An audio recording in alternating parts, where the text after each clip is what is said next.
उर्मिला और लक्ष्मण की त्याग गाथा। अयोध्या के सूर्यवंशी राजघराने में जब राजा दशरथ के पुत्रों की बात होती थी, तब राम की मर्यादा, भरत की निष्ठा और शत्रुघ्न की विनम्रता का उल्लेख अवश्य होता था। किंतु इन्हीं के समान एक और महापुरुष थे, लक्ष्मण, जिनकी दृढ़ता, भक्ति और त्याग अनुपम था। परंतु इस महान त्याग के पीछे एक और श्रेष्ठ आत्मा थी, उर्मिला, जनक नंदिनी सीता की बहन, मिथिला की शांत, तेजस्विनी और धैर्य की प्रतिमूर्ति। यह कथा केवल लक्ष्मण के त्याग की नहीं, बल्कि उस त्याग में निःशब्द सहभागी उर्मिला की भी है, जो 14 वर्षों तक अपने पति की धर्मनिष्ठा के मार्ग में स्वयं को समर्पित करती रही। विवाह का उज्ज्वल आरंभ, अयोध्या का मौसम उस दिन अत्यंत मधुर था जब राम सीता, लक्ष्मण उर्मिला और भरत मांडवी के विवाह संपन्न हुए। विवाह के पश्चात महल में आनंद और उल्लास का वातावरण था।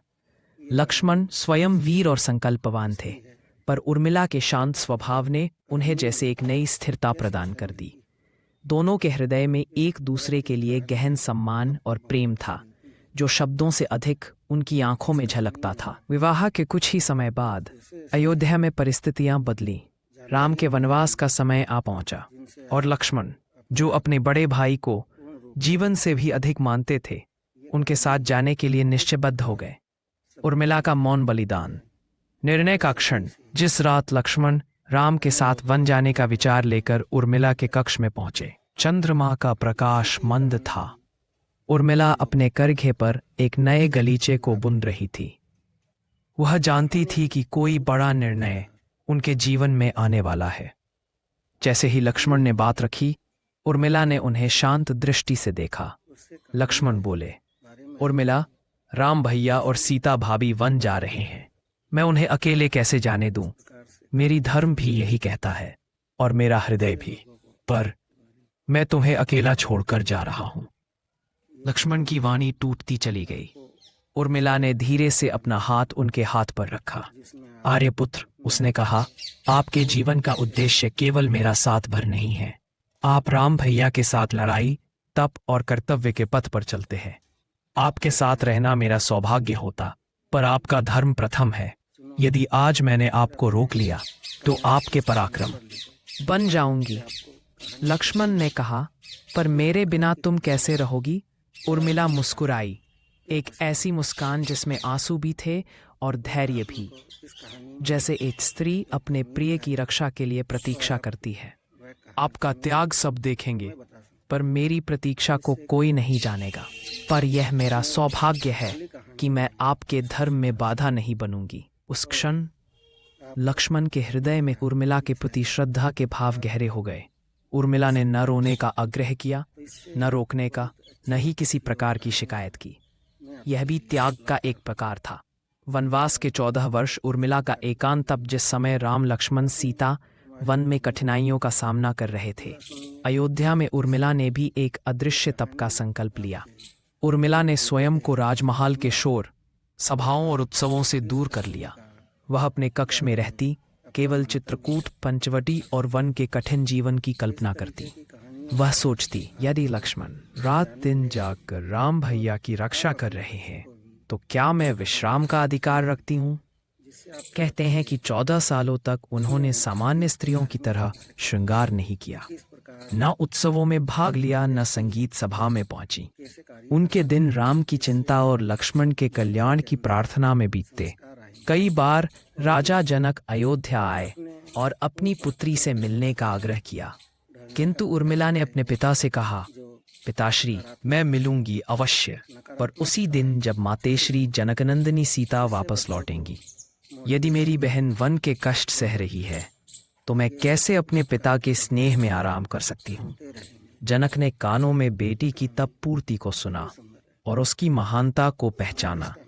लक्ष्मण की नींद और उर्मिला की भूमिका कथा है कि जब लक्ष्मण ने राम सीता की रक्षा के लिए वनवास के 14 वर्षों तक एक पल भी न सोने का संकल्प लिया, तब यह संभव हुआ क्योंकि उर्मिला ने स्वयं निद्रा देवी को सौंप दिया। निद्रा देवी उर्मिला से मिलने आई और कहा, उर्मिले, तेरे पति ने नींद का त्याग किया है। यदि कोई प्राणी 14 वर्ष बिना निद्रा के रहेगा तो उसका शरीर नष्ट हो जाएगा। मैं उसके पास कैसे जाऊं?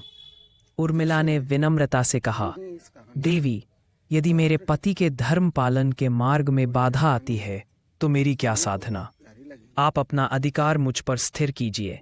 मैं 14 वर्ष तक आपके विश्राम का स्थान बनूंगी।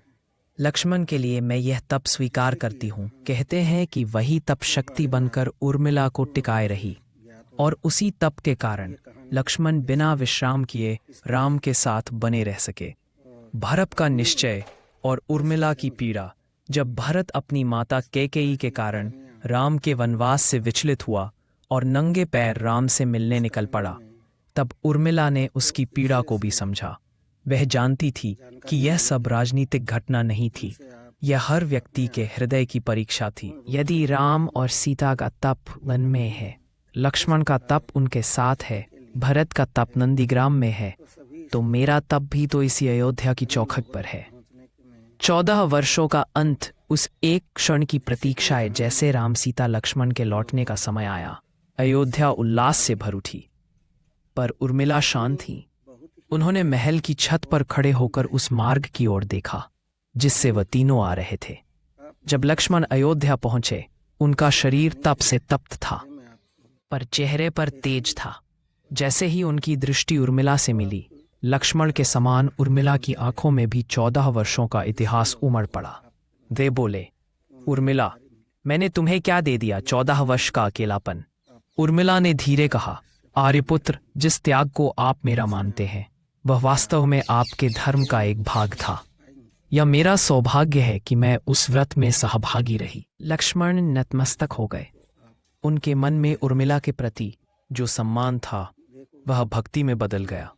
उर्मिला की कथा इतिहास में कम कही जाती है, पर धर्म के पथ पर उनका योगदान उतना ही उज्जवल है। यदि राम मर्यादा है, लक्ष्मण सेवा है, सीता धैर्य है, तो उर्मिला मौन तप की प्रतिमूर्ति है। उनका बलिदान शब्दों में कम और संसार के आदर्श में अधिक है। लक्ष्मण ने एक बार कहा था, जिसने 14 वर्षों तक मेरा तप संभव किया वह उर्मिला ही थी। मेरी शक्ति, मेरी दिशा, मेरा मौन धर्म था।